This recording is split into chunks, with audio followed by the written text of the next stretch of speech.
नर्मदे हर हमारे धार्मिक चैनल पौराणिक कथा अमृत में आप सभी का स्वागत है। पुरुषोत्तम मास अधिक मास की आप सभी लक्ष्मीपति नारायण भक्तों को हार्दिक शुभकामनाएं। यह मास आपके जीवन में सौभाग्य, स्वास्थ्य, खुशी, धन, वैभव, संपदा, यश, कीर्ति, मान सम्मान, अपनों का स्नेह, बड़ों का आशीर्वाद और लक्ष्मी नारायण की अनंत कृपा लेकर आया है। आज हम पुरुषोत्तम मास, जिसे अधिक मास भी कहते हैं, के अध्याय 12 का श्रवण करेंगे। इस अध्याय के माध्यम से यह स्पष्ट किया जाता है कि पुरुषोत्तम मास भगवान विष्णु की कृपा प्राप्त करने का सबसे उत्तम समय है। इस पवित्र महीने का निरादर करने से मनुष्य को घोर दुख भोगने पड़ते हैं। अतः सच्ची निष्ठा, दान पुण्य के साथ इस व्रत का पालन करना चाहिए। आइए अब हम अध्याय 12 का श्रवण करें। अपने हाथों में अक्षत और पुष्प लेवें, लक्ष्मी नारायण का ध्यान करें और शांत चित्त से कथा का श्रवण करें। ओम जय श्री लक्ष्मी नारायण। सूत जी बोले, हे मुनि श्रेष्ठ, अब मैं आपको उस कथा का सार सुनाता हूँ जिससे उस तपस्विनी कन्या के अगले जन्म द्रौपदी के जीवन और पुरुषोत्तम मास के महान प्रभाव का अद्भुत वर्णन है। नारद जी ने विनम्र होकर पूछा, हे प्रभु, जब भगवान शंकर अंतर्ध्यान हो गए तब उस बाला ने शोक में क्या किया? तब श्री नारायण बोले, हे नारद, यही प्रश्न एक बार राजा युधिष्ठिर ने भी भगवान श्री कृष्ण से किया था। अब वही कथा मैं तुम्हें सुनाता हूँ। श्री कृष्ण बोले, हे राजन, शिव जी के चले जाने पर वह कन्या अत्यंत दुखी हो गई। वह भय और शोक से व्याकुल होकर रोने लगी। उसका शरीर तपस्या से पहले ही क्षीण था, अब दुख की अग्नि ने उसे और भी जला दिया। वह ऐसे प्रतीत होती जैसे वनाग्नि में जली हुई कोई लता।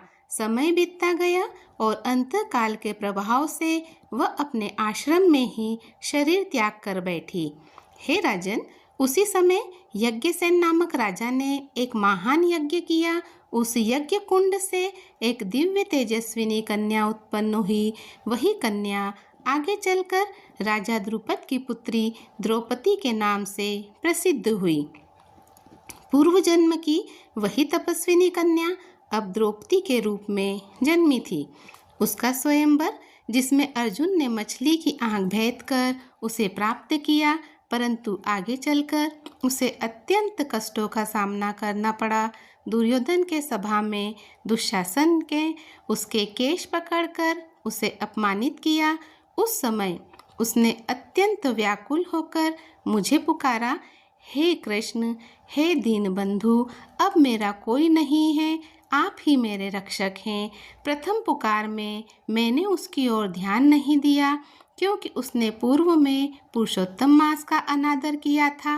परंतु जब उसने पूर्ण समर्पण भाव से पुनः मुझे पुकारा, तब मैं तुरंत वहां पहुंचा और उसकी लाज की रक्षा की।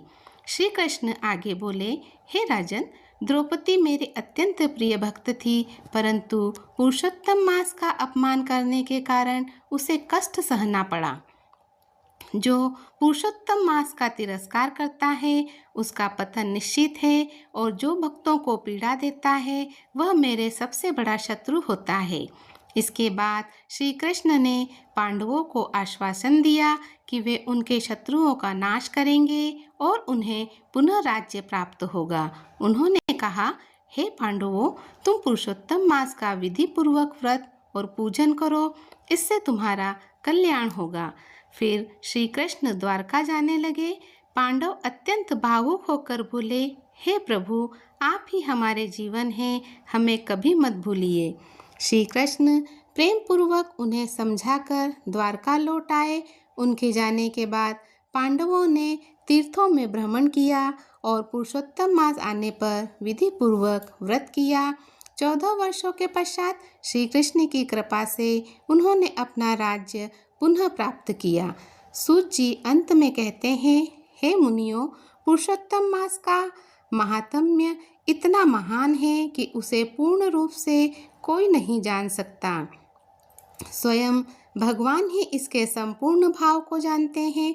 जो मनुष्य श्रद्धा और नियम पूर्वक इस मास का पालन करता है वही वास्तव में धन्य और पूजनीय होता है। जय श्री लक्ष्मी नारायण, जय श्री लक्ष्मी नारायण। हम अपने 12वें अध्याय को यहीं विश्राम देते हैं।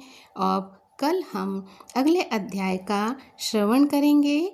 आज बृहस्पतिवार गुरुवार होने से आप पीले वस्त्र धारण करें और अपने भगवान को मौसमी फलों का भोग लगाएं, मौसमी फलों का दान करें और संध्या काल में तुलसी की बत्ती मंदिर, पीपल, त्रिवेणी अपने घर के मंदिर में अवश्य लगाएं और ओम नमो भगवते वासुदेवाय का जाप करें।